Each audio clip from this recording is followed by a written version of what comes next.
맛조개. 안녕하세요, 맛조개입니다. 해외여행을 가게 되면 보통 그 나라의 큰 도시에 가서 좋은 것을 보고 먹고 옵니다. 그런데 이렇게 좋은 도시에 비정상적으로 보이는 오점이 하나 있습니다. 지금 우리나라 강원도에서도 서울에서도 추진 중인 차이나타운. 우리나라의 차이나타운에 대해서 이야기하기 전 간단한 배경 지식을 짚고 넘어가 보겠습니다. 이 차이나타운은 언제 시작된 걸까요? 차이나타운은 중국인들이 집단으로 모여서 사는 곳을 일컫는 말입니다. 물론 종종 중국과 관련 없이 아시아인들이 사는 곳도 이렇게 불리기도 합니다. 아무튼 중국인들이 사는 이 차이나타운은 광범위한 화교 네트워크를 가지고 세계 각지에 분포하고 있습니다.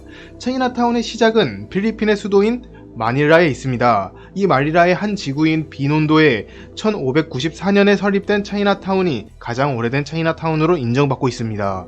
주로 무역상이 동남아시아 전역에 무역 활동을 하면서 그 나라에 만든 무역센터로 시작이 되었습니다. 1860년대 제2차 아편전쟁으로 영국한테 미친 듯 맞은 중국이 베이징 조약으로 국경을 개방했을 때 중국과 외국의 무역이 늘어나면서 이 차이나타운은 더욱 많아지게 됩니다. 우리나라에는 인천 차이나타운이 대표적이죠. 1883년 인천항 개항 후 1994년에 청나라 화교들이 모여서 형성된 곳입니다. 이런 차이나타운은 그 나라에 이주하는 중국인들의 적응을 돕는 긍정적인 모습이 있었습니다. 현지인들 말고 중국인입니다. 그럼 이 차이나타운은 왜 위험한 걸까요? 2014년에 시진핑 주석은 우리는 중국의 소프트 파워를 높이고 좋은 중국 이야기를 들려주며 중국의 메시지를 세계에 더 잘 전달해야 한다 라는 말을 했습니다.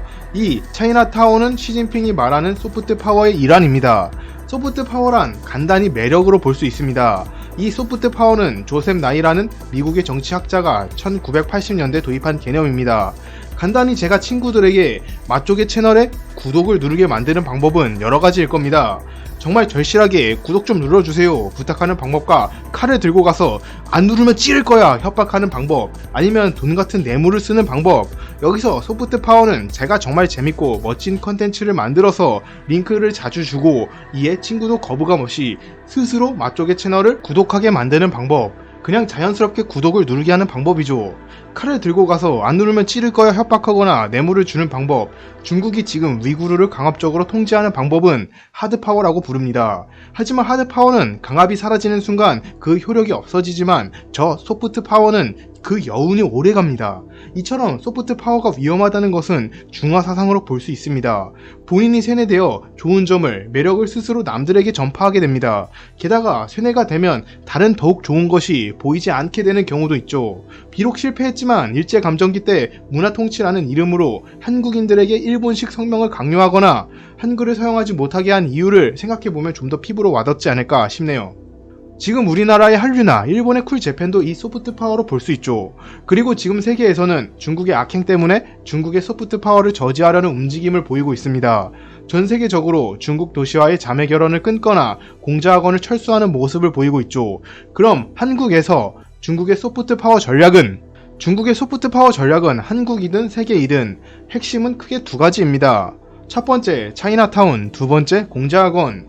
이로 중국은 조화로운 사회의 평화적 상승을 주장하며 중국의 문화를 전파해 왔습니다. 특히나 이번 공자학원은 중국 문화와 중국어를 교육하고 있습니다. 그리고 이에 중국은 2019년 미국을 제치고 세계에서 가장 큰 외교 네트워크를 손에 넣는 것에 성공했습니다. 뿐만 아니라 저 공자학원으로 세계로 두 번째 인기 있는 교육 강국이 되었죠. 그리고 저 공자학원의 첫 영광스러운 시작은 서울입니다. 이처럼 우리나라에서도 중국의 소프트 파워 전략은 아주 강해지고 있습니다. 특히나 지금 강원도가 가장 크게 주목받고 있죠. 하지만 이 이전에도 강원대는 2007년 공자학원을 개설하고 꾸준히 중국어 교육과 중국의 문화를 전파하고 있었습니다. 맛조개야, 공자학원이 왜 위험한데? 공자학원은 중국 문화의 훌륭함을 다른 문화를 왜곡해서 전달하고 있기 때문이죠. 국민의힘 전경희 의원은 말만 공자학원이지 공자학원에 공자는 없고 공산주의 사상 전파, 현대사 왜곡만 있는 현실이라면서 비판하고 있습니다. 게다가 이 공자학원은 6.25 전쟁을 항미 원조, 한국이 미국한테 침략당하는 것을 중국이 지원한 전쟁이라는 쌉소리를 하고 있습니다.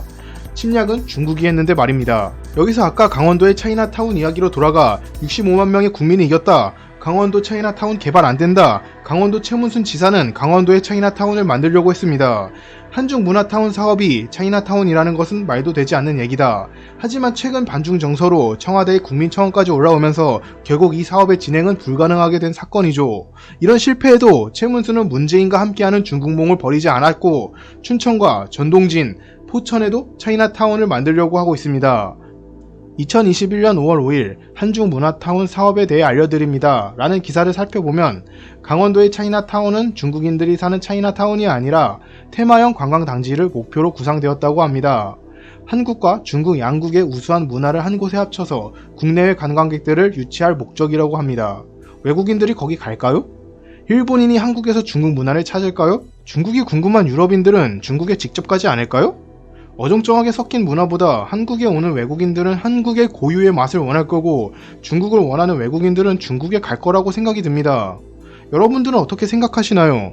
여기서 더불어민주당 김남국 의원은 차이나타운 선동으로 청년 일자리 사라져 라는 발언을 했습니다. 정말 진지하게 여러분들은 차이나타운에서 일하고 싶습니까?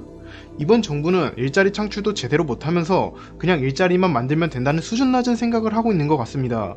최근 청년들은 편하게 고소득을 얻을 수 있는 일자리, 고소득은 아니더라도 편한 일자리, 워라밸을 중시하는데 말이죠. 이런 반응성 국민의힘 소속 김진태 전 의원은 최문순 지사의 차이나타운 진행에 대해서 1대1로 토론하고 싶다. 최문순 지사는 차이나타운에 대해 많은 거짓말을 하고 있다. 그리고 김진태 전 의원은 대표적인 4개에 관해서 이야기했습니다. 첫 번째, 최문순 지사는 차이나타운이 아니라고 말하지만 차이나타운이 맞다.